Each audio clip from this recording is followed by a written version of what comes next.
कैसे हैं आप लोग। आई होप आप लोग ठीक ही होंगे। चलो यार, आज का सेक्शन आप लोगों के लिए है सर्वे यूनिट नंबर 4 लेवलिंग, जो कि आप लोगों को पिछला सेक्शन के अंतर्गत डिस्कस किया गया था। आज सेशन के अंतर्गत डिस्कस किया जाएगा और इसके अंतर्गत इसके बाद एक और सेक्शन आप लोगों को लिए लाया जाएगा, जो कि लास्ट सेक्शन होगा इस चैप्टर का।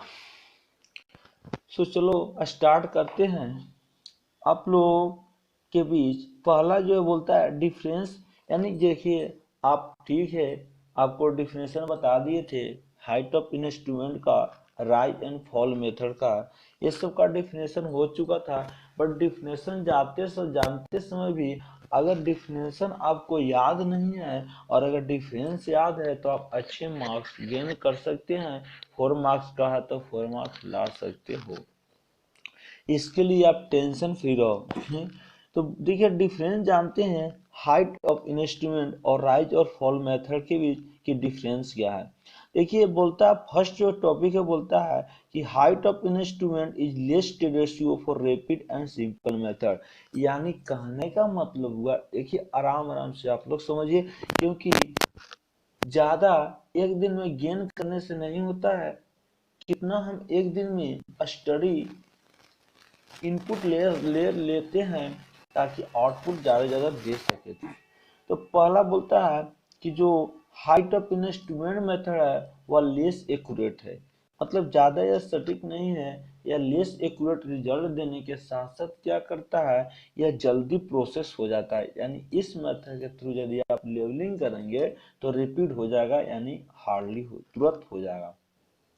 बट राइज और फॉल मेथड में ऐसा नहीं है, यह थोड़ा कॉम्प्लेक्स है, ज़्यादा टाइम गेन करता है, बट ये रिजल्ट जो है एक्यूरेसी देता है। ठीक है।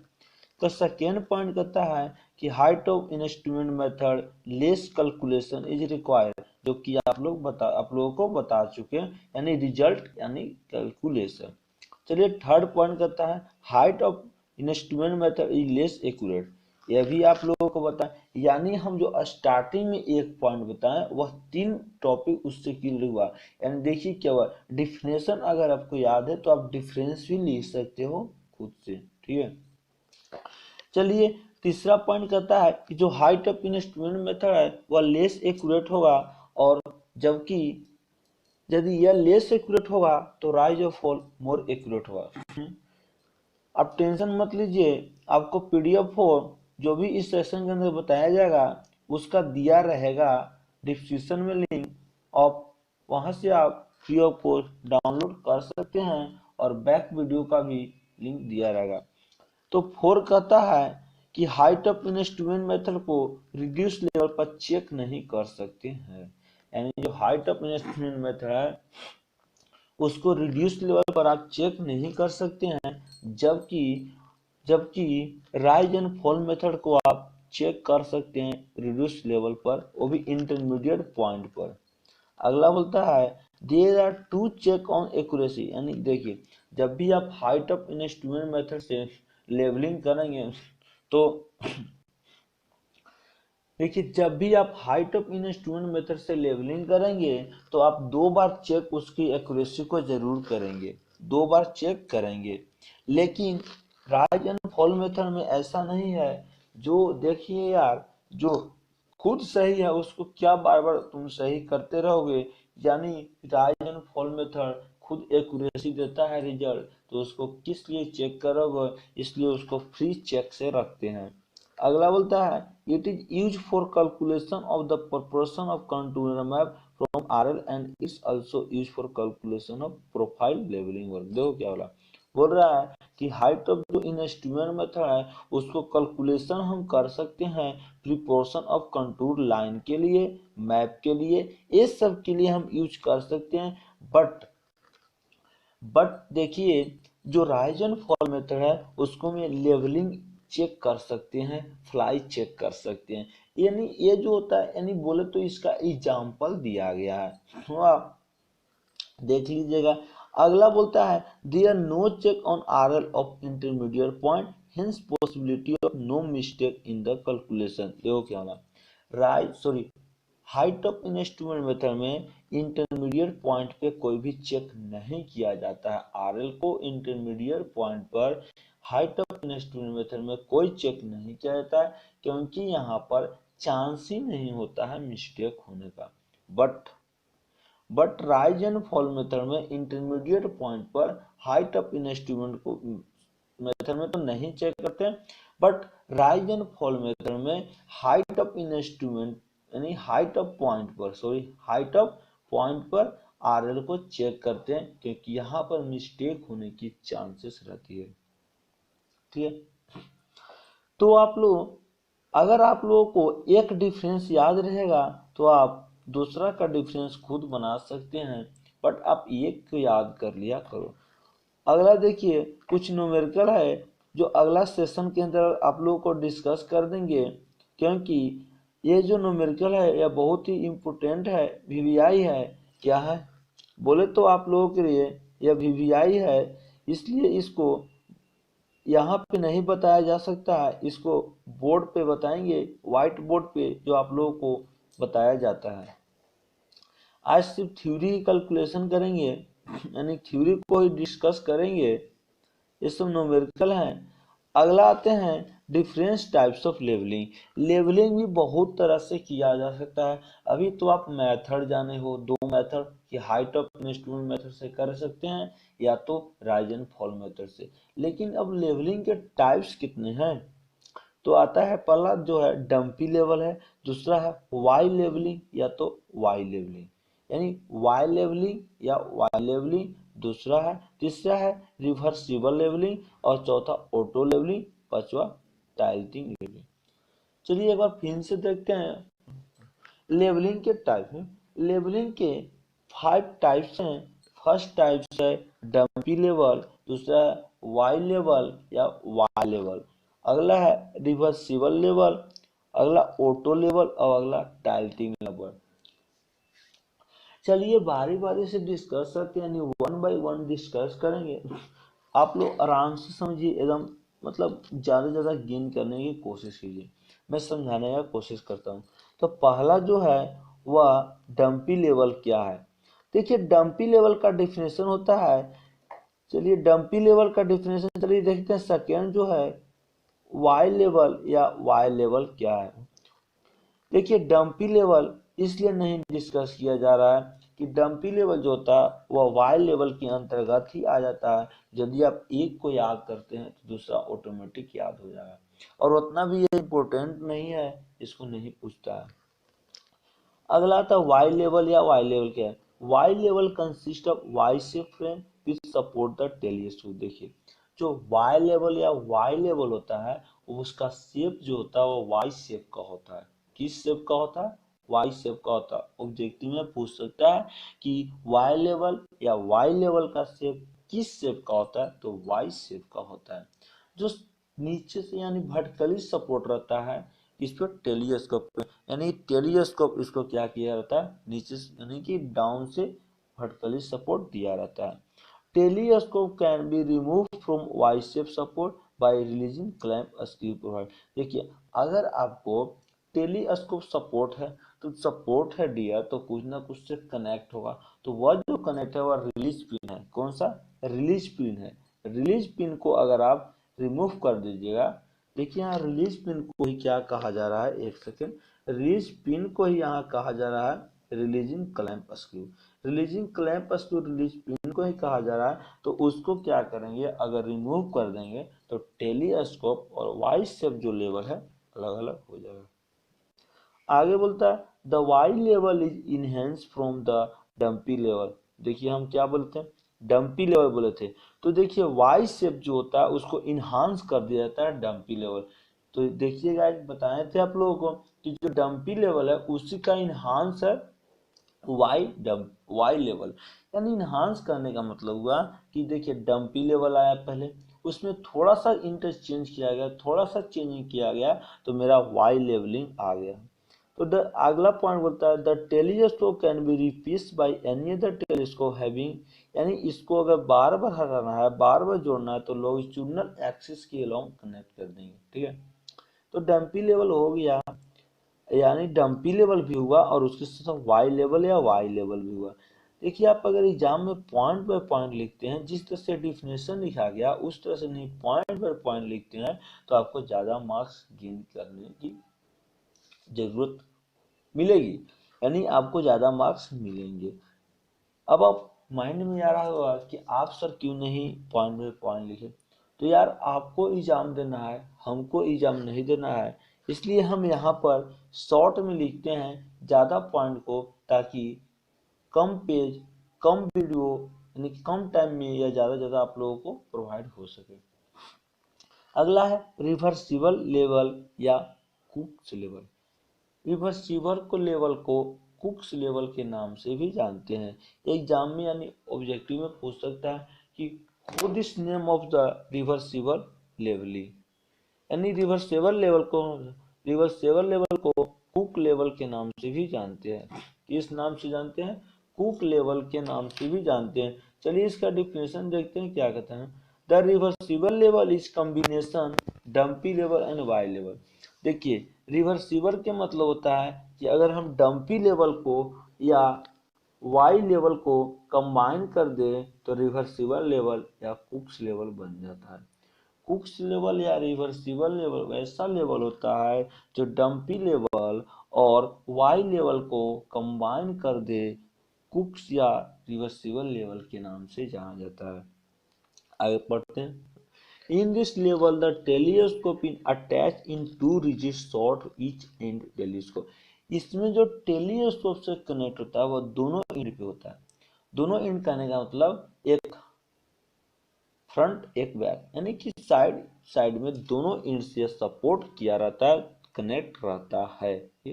अगर इसको चेंज करना, इंटरचेंज करना है तो स्क्रू को क्या कीजिए, रिमूव कर दीजिए, क्योंकि रिमूव स्क्रू से ही कनेक्ट रहता है, जिसको आप पिन बोलते हो, पिन से कनेक्ट रहता है। अगला है डियर ऑटो लेवल, यानी 4 टाइप से ऑटो लेवल क्या है आराम से। तो ये पढ़ाई आराम आराम से किया कीजिए आप लोग और अच्छा से गेन किया कीजिए। ऑटो लेवल क्या देखते हैं 4 पॉइंट। बोलता auto level is like the dumpy level. क्या बोला? जो ऑटो लेवल है जस्ट डंपी लेवल के ही है, बट थोड़ा सा इनहांस कर दिया गया होगा। यानी कि पूछ सकता है ऑब्जेक्टिव में यह भी कि auto level is just like of dumpy level. Auto level is just like of dumpy level.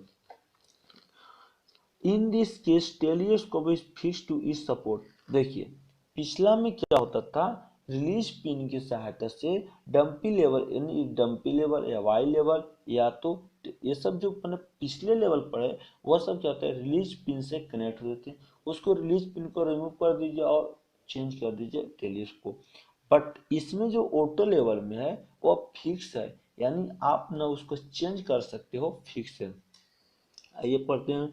Fix support है। A circular spirit can be attach the side of telescope. और टेलीस्कोप के साइड में एक circular strip होता है। Strip के मतलब होता है पतली पतली लाइन की जैसा चारों ओर लगा देना। ठीक है, approx levelling is more accurate. और ये जो लेवलिंग है कौन सा लेवलिंग डियर? Auto level. जो भी पिछले लेवलिंग पढ़े आप लोग उस सब लेवल से यह क्या देता है, अप्रॉक्स रिजल्ट देता है, यानी कि आसपास का रिजल्ट देता है, यानी कि वो सबसे ज्यादा एक्यूरेसी भी देता है। ये comparison back telescope, back levelling. अगला है टाइल्टिंग लेवलिंग। क्या है tilting levelling? Sorry tilting levelling. Tilting levelling नहीं है, टिल्टिंग लेवलिंग। अब टिल्टिंग लेवलिंग क्या है? Tilting levelling consist of telescope which unlevel for horizontal rotation as well as vertical rotation. देखिए जो टिल्टिंग लेवलिंग होता है इसको इस तरह से सेट किया जाता है कि ये हॉरिजॉन्टल भी मूव करे और वर्टिकल भी मूव करे, यानी इसको इस तरह से सेट कर दिया जाता है ना कि यह हॉरिजॉन्टल भी मूव करेगा आराम से और यह वर्टिकल भी मूव करेगा। अब बात आता है कि रोटेशन कितना डिग्री पे करेगा। कोई ना कोई डिग्री होगा, कोई ना कोई पॉइंट होगा, कोई ना कोई एंगल होगा, उसी के एंगल पे रोटेट करेगा। विदाउट एंगल रोटेट करना इम्पॉसिबल है। तो अब 4 डिग्री एंगल पर रोटेट करता है। टिल्टिंग लेवलिंग का जो कंस्ट्रक्शन होता है इस तरह से होता है कि वह 4 डिग्री एंगल पे हॉरिजॉन्टली और वर्टिकल रोटेट करता है। ये जो होता है सेंटरिंग में बबल लगा दिया जाता है जिससे मेरा कंस्ट्रक्शन करना इजी हो सके, लेवलिंग करना इजी हो सके। सेंटरिंग है मतलब सेंटर में, ठीक। 4 डिग्री का एंगल बनाता है, याद रखिए। ये जो ऑब्जेक्टिव पर्पस के लिए बहुत ही इंपॉर्टेंट है कि ये कितना डिग्री के एंगल पर रोटेट करता है, तो 4 डिग्री के एंगल पर रोटेट करता है, ठीक है। इसके सेंटरिंग में बबल लगा दिया जाता है। अगला, in this level the line of sight of telescope can be kept perpendicular to vertical axis as well as oblique also the help of tilting screw. इसको जो शेड किया जाता है, इसको जो कनेक्ट किया जाता है, वह टाइल्टिंग स्क्रू की मदद से कनेक्ट किया जाता है। और देखिए जब भी स्क्रू लगा दिया गया तो ये फिक्स नहीं है, यानी इसको आप रिलीज पिन को रिमूव करके इंटरचेंज भी कर सकते हैं। सो ये गाइस, अब डंपी लेवल भी हो चुका है, तो टाइम को बर्बाद नहीं करना है, टाइम कम है। तो चलिए आप लोगों को टाइप्स ऑफ लेवलिंग भी कंप्लीट हो चुका है। सो नेक्स्ट टॉपिक की ओर चलते हैं, source of error in levelling. देखिए जब भी आप एरर यानी कि जब भी आप लेवलिंग कर रहे हैं तो लेवलिंग इंस्ट्रूमेंट की सहायता से ही करेंगे। अब इंस्ट्रूमेंट की सहायता से करेंगे, कुछ अपने से भी हो जाता है गलतियां, यानी कि मिस्टेक, सब डिस्कस करेंगे। चलिए एक बार बैक बैक में जाते हैं, तो आप लोगों को बैक चैप्टर यानी कि चैन, ये सब करेक्शन इस समय भी बताया गया था कि एरर कैसे कैसे डेवलप होते हैं। जस्ट एरर यहाँ पर भी वही डिस्कस किया जाएगा, बट हमें डिस्कस करना पड़ेगा क्योंकि आप लोगों को भूलने की आदत होती है, इसलिए यहाँ पर हम डिस्कस कर रहे हैं। लेकिन आप क्या कीजिएगा, आप लोग टेंशन मत लीजिएगा कि यहाँ भी है एरर वहाँ भी है एरर, कैसे कैसे याद हो। तो दोनों एरर सेम ही है। आपको एक एरर को याद कर लीजिए, रिमेम्बर कर लीजिए, माइंड में रख लीजिए, बट सब एरर को हो जाएगा। एक सेकंड गाइस।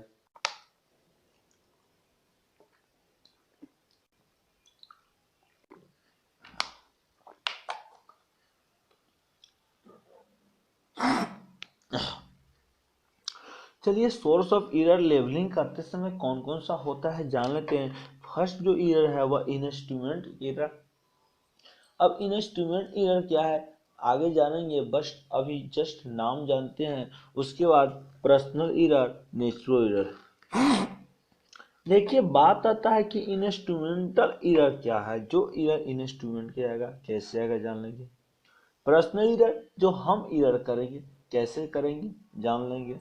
नेचुरल एरर जो प्रकृति के द्वारा होगा कैसे होगा वो भी जानेंगे, सब जानेंगे। चलिए इंस्ट्रूमेंट एरर क्या है। इंस्ट्रूमेंट एरर जो होते हैं वह बहुत सारा रीजन, बहुत सारा कारण के होते हैं। अगला पहला फर्स्ट पर एरर जो सॉरी इंस्ट्रूमेंटल एरर जो होता है वह, अगर आपको देखिए इंस्ट्रूमेंटल यानी कि इंस्ट्रूमेंट जो बना होगा आप तो नहीं बनाएंगे, आप ही बनाइएगा तो किसी न किसी कंपनी से बनाइएगा। तो कंपनी से इंस्ट्रूमेंट बना होगा, फैक्ट्री से बना होगा, उस समय फैक्ट्री में जो इंस्ट्रूमेंट का सेटिंग हो रहा होगा उस समय सही से सेट नहीं हो पाया, ठीक। किसी न किसी पार्ट में मिस्टेक आ गया, वही मिस्टेक क्या कहलाता है, इम्परफेक्ट एडजस्टमेंट के नाम से बोलता है। यानी परफेक्ट एडजस्टमेंट इंस्ट्रूमेंट का सेटिंग नहीं किया गया, उसके कारण जब हम लेवलिंग करेंगे तो एरर आ सकता है। आगे देखते हैं, जब भी हम मान लीजिए कोई इंस्ट्रूमेंट को मूव कर रहे हैं सेटिंग करने के लिए हम ग्राउंड राउंड में, उस समय उसका मूवमेंट सही से नहीं हुआ, वो सब एरर इंस्ट्रूमेंट एरर में आएंगे। अगला देखो स्लैगिंग बबल, यानी देखिए जो भी लेवलिंग करने का इंस्ट्रूमेंट होता है उसके सेंटर में बबल लगा रहता है, क्या होता है, बबल लगा रहता है। वह बबल सही से सेट नहीं होता हुआ है, वह एरर आ सकता है इंस्ट्रूमेंट एरर में। उसके साथ उसमें जो इंटरनल फॉक्सिंग इसमें एरर आ गया वह इंस्ट्रूमेंटल एरर के अंतर्गत आएगा। बात आता है इंस्ट्रूमेंटल एरर करने का मतलब, इसमें एक ही पॉइंट रखिए कि जो इंस्ट्रूमेंट में एरर पाया जाएगा इंस्ट्रूमेंटल एरर के नाम से जाना जाएगा। अब इंस्ट्रूमेंट में क्या क्या फॉल्ट पाएंगे, ये सब माइंड से सोचने वाली बात है, ये सब याद करने वाली बात नहीं है। एक बार देख लीजिए और एग्जाम की जाते समय एक बार देख लीजिएगा, बस सब याद हो जाएगा। पर्सनल ईरर कहने का मतलब जो हम ईरर करेंगे वो हम पर्सनल ईरर के अंदर करेंगे। अब हम कैसे ईरर करेंगे जानते हैं। तो हम देखिए, जब भी आप लेवलिंग कर रहे हैं, इंस्ट्रूमेंट को सेट करना था किसी और प्लेस पर और आप सेट कर दिए हो किसी और प्लेस पर, तो इंस्ट्रूमेंट का तो यह दोष नहीं है, डिसएडवांटेज नहीं है, तो डिसएडवांटेज आपका है, आप सही से केयर नहीं किए, तो ये पर्सनल ईरर के अंतर्गत आ जाएगा। अब मिस्टेक रीडिंग, मान लीजिए आपको वहाँ जो सर्वेयर है लेवलिंग करके बताया 10, या आप ही खुद लेवलिंग किए 10, और जब आप नोट कर रहे हैं तो 8 कर दिए, 9 कर दिए, 9.5 कर दिए, 9.82 कर दिए, तो ये जो ईरर आ जाएगा वो आपके कारण ईरर आ जाएगा, यानी आप खुद ईरर किए हो। अगला था मिस्टेक इन रिकॉर्डिंग, जब आप रिकॉर्डिंग कर रहे होंगे, जब आप मेजरमेंट कर रहे होंगे, उस समय ईरर आप खुद किए, रिकॉर्डिंग ईरर के अंतर्गत आएगा।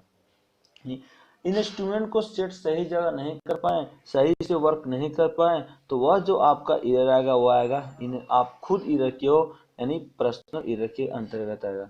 अगला था द पोजीशन ऑफ स्टाफ में भी डिस्प्ले द चेंज, यानी कि जब आप टर्निंग पॉइंट पे जब चलिए हम जान चुके हैं पर्सनल ईरर क्या होता है, इंस्ट्रूमेंटल ईरर क्या होता है, वो सब के बारे में हम डिस्कस कर चुके हैं गाइस। अगला जो ईरर है वह नेचुरल ईरर है। अब नेचुरल ईरर मतलब कहने का मीन्स हुआ कि जो प्रकृति के थ्रू ईरर होगा वही आपका नेचुरल ईरर कहलाएगा। जो प्रकृति के थ्रू ईरर होगा वह आपका नेचुरल ईरर कहलाएगा। तो जानते हैं नेचुरल ईरर क्या होते हैं।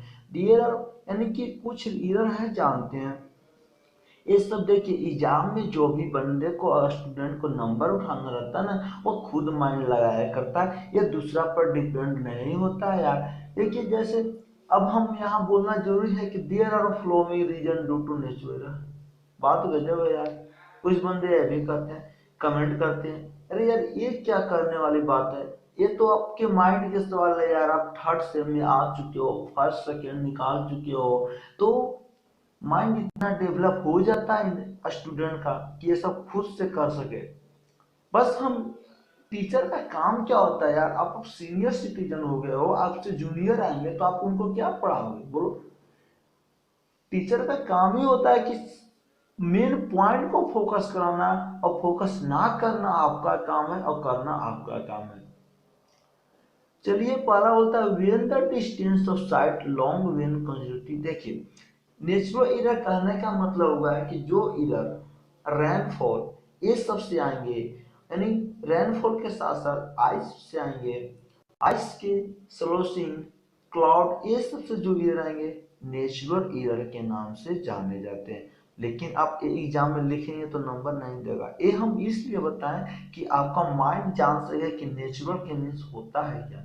देखिए when the distance to site is long, when curvature of earth may be affected the staff reading। देखिए जब भी आप इंस्ट्रूमेंट को स्टाफ यानी कि जब भी आप इंस्ट्रूमेंट को इंसर्ट करते हैं ग्राउंड में, ये देखो जब भी इंस्ट्रूमेंट को आप ग्राउंड में इंसर्ट करते हो, इंसर्ट करने के बाद किसी न किसी मैग्नेट रीडिंग यानी मैग्नेट नीडल ऐसे से जो इरर आ जाएगा वह कहलाता है आपका नेचुरल इरर के तहत आता है। अगला बाइंड वाइब्रेशन, वाइब्रेशन टेम्परेचर। देखिए टेम्परेचर के कारण जो इरर है, मान लीजिए कोई इंस्ट्रूमेंट ऐसे होते हैं जो अगर टेम्परेचर मोर हो गया तो वह सैग करेंगे, यानी लो लेंथ के अलोंग क्या होंगे वह इंक्रीज करेंगे। वैसे इंस्ट्रूमेंट भी आ सकते हैं, मान लीजिए कुछ इंस्ट्रूमेंट ऐसे होते हैं जो टेम्परेचर डिक्रीज कर रहा है तो वो क्या करते हैं सैगिंग करते हैं, यानी कंप्रेशन प्रॉपर्टी जाते हैं, यानी लेंथ के लोग कॉम्प्रेस करने की प्रॉपर्टी को रखते हैं। वैसे इरर आ जाएंगे नेचुरल इरर के अंतर्गत। अगला था correction of earth curvature. Earth curvature के मतलब होता है, कर्वेचर के मतलब रेडिया हुआ, अर्थ के मतलब अर्थ, और करेक्शन का मतलब करेक्शन करना, यानी अर्थ रेडिया अर्थ का करेक्शन करेंगे। कैसे करेंगे जान लेते हैं इसका डेफिनेशन पहले। A staff reading are taken corresponding to the horizontally and whereas RL points told formed as level line. Difference between horizontal level line is correction due to earth curvature. देखिए क्या बोलता है कि जब भी आप अर्थ कर्वेचर यानी रेडिया का कैलकुलेशन कर रहे हो अर्थ का, उस समय जो करेक्शन करेंगे, करेक्शन के मतलब होता है सही करना, या तो हॉरिजॉन्टली करो या वर्टिकली करो। अब करेंगे कैसे, तो रिड्यूस्ड लेवल से करेंगे। करेंगे कैसे, तो रिड्यूस्ड लेवल से करेंगे। रिड्यूस्ड लेवल मीन्स होता है RL, शॉर्ट फॉर्म। ठीक, वही करेक्शन ऑफ आर्क कर्वेचर होता है। अब करेंगे कैसे, देखिए इस मान लीजिए आप यह एक ट्रायंगल का फॉर्म दिया गया है। यह जो है वह एक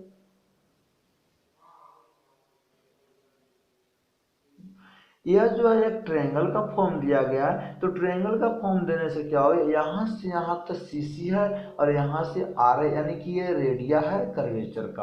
अर्थ ये मान लीजिए पूरा का पूरा ये रेडिया है कर्वेचर का।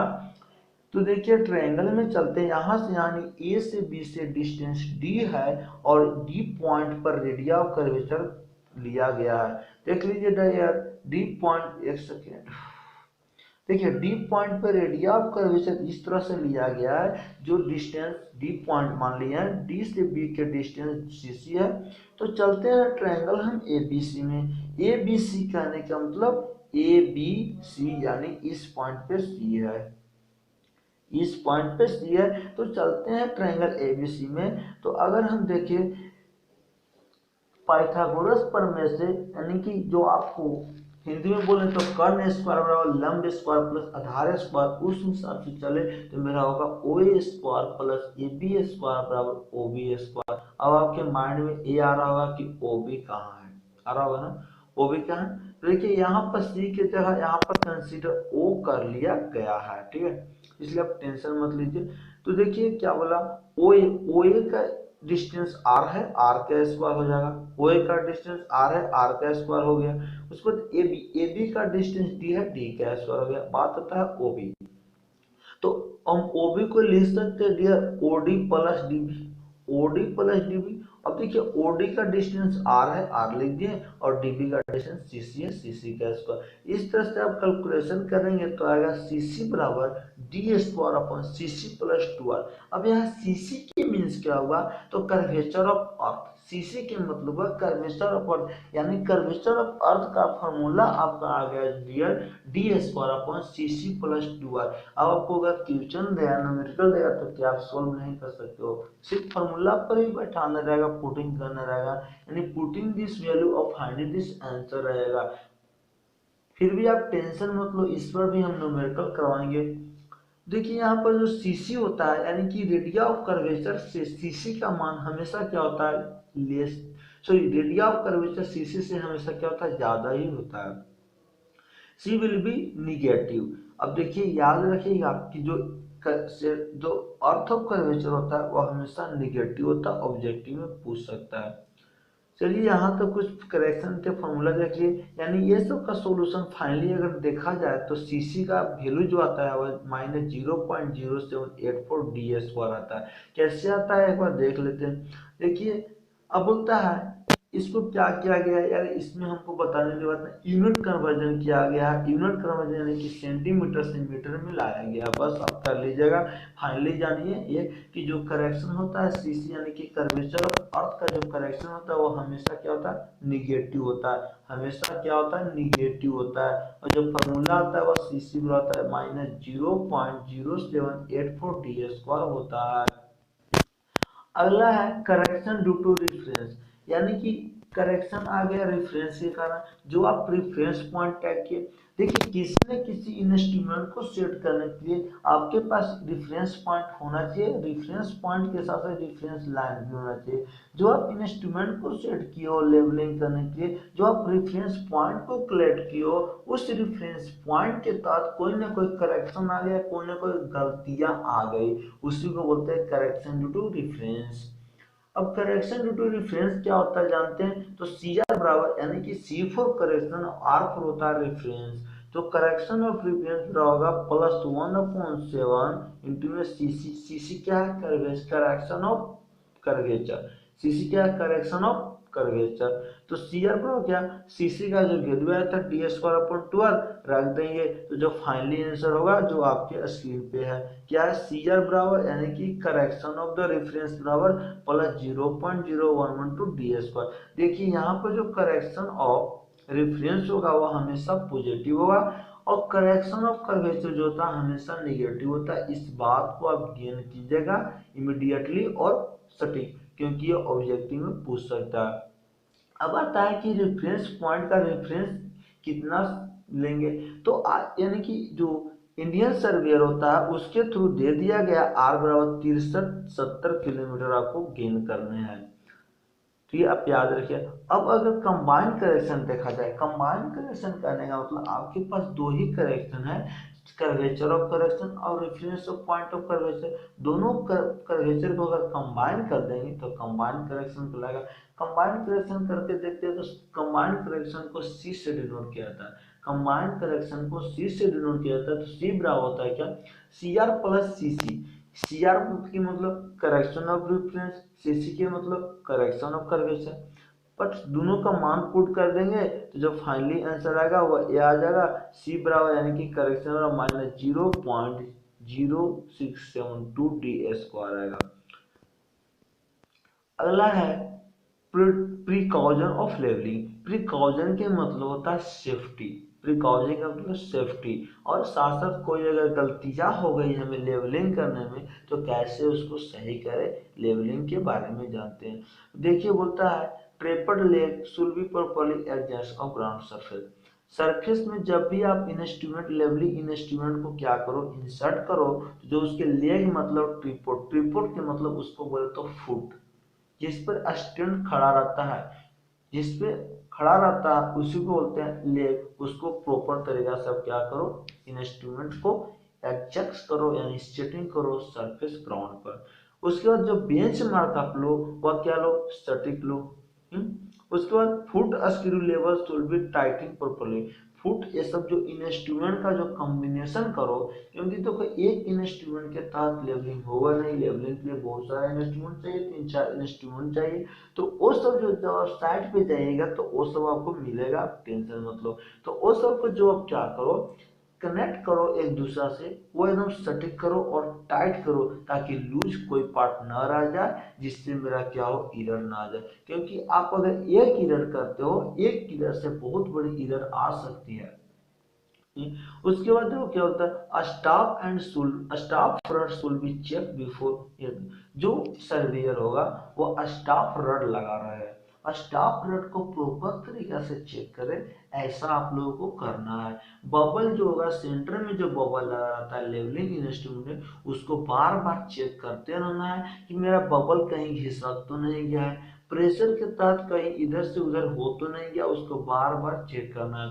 उसके बाद levels will be handle and shift very carefully. जब भी इन सर्वेयर लेवलिंग करेगा वह बहुत ही केयर से करेगा, बहुत ही अच्छे से करेगा। उसका माइंड जो होना चाहिए वहां पर सेट होना चाहिए, ये न कि डाइवर्ट होना चाहिए। डाइवर्ट के मतलब कि आप काम कर रहे हो कोई और माइंड आपका कहीं और है, ऐसा नहीं होना चाहिए। Surveyor must be close.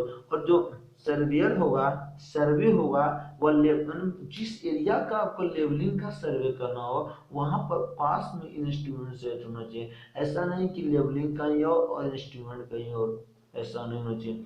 देखिए कुछ नोट पॉइंट है, ये नोट पॉइंट को आपको बहुत ही अच्छा से गेन करने हैं। एक्सिस ऑफ टेलीस्कोप, टेलीस्कोप के एक्सिस दो तरह से होते हैं, लाइन ऑफ साइट और लाइन ऑफ कोलिनेशन। दो पॉइंट है ये जो आपके लिए बहुत ही इंपॉर्टेंट है, ऑब्जेक्टिव में पूछ सकता है इस पर कि एक्सिस ऑफ जो टेलीस्कोप होता है, टेलीस्कोप का एक्सिस कहाँ होता है, तो लाइन ऑफ साइट में या लाइन ऑफ कोलिनेशन में होता है। सो अगला देखिए जो अभी बताया आपको कि एक्सिस ऑफ टेलीस्कोप क्या होता है। Axis of telescope is the line joint optical centre of edge eye three. देखिए एक्सिस ऑफ टेलीस्कोप जो होता है वह लाइन को यानी एक तरफ से लाइन ज्वाइन करता है किसके किसके बीच, ऑप्टिकल सेंटर और एज आइस। देखिए सो आइस इस और ऑप्टिकल सेंटर के बीच लाइन को ज्वाइन करता है, उसी को एक्सिस ऑफ टेलीस्कोप कहा जाता है। अगला है लाइन ऑफ साइट। क्या, तो line of sight is line joining intersection of cross hair optical centre of OJT. देखिए जो क्रॉस सेक्शनल हेयर होता है और जो ऑप्टिकल सेंटर होता है, क्रॉस सेक्शनल हेयर और ऑप्टिकल सेंटर के बीच जो लाइन को ज्वाइन किया जाएगा वो लाइन ऑफ साइट के नाम से जाना जाएगा। अगला है line of collimation. In levelling line of sight should be horizontal while being hovering reduce when the line. जब भी आप हॉरिजॉन्टल लेवलिंग करेंगे तो जो हॉरिजॉन्टल लेवलिंग के दौरान आप हॉरिजॉन्टल लाइन को रिड्यूस यानी हॉरिजॉन्टल लाइन को ड्रा करेंगे, वही लाइन आपका लाइन ऑफ कोलिनेशन के नाम से जाना जाएगा। It is line join the intersection of cross hair और ऑप्टिकल सेंटर। चलिए मान लीजिए आपको एबव का डिफिनेशन याद नहीं है तो आप ये याद कर सकते हो कि जो लाइन ज्वाइन करेंगे क्रॉस हेयर ऑप्टिकल और सेंटर ऑब्जेक्टिव ऑफ कोलिनेशन, कोई भी ऑब्जेक्ट है उसके अकॉर्डिंग उसके सेंटर से सेंटर लाइन को ज्वाइन कीजिए, क्रॉस हेयर कहलाएगा लाइन ऑफ कोलिनेशन।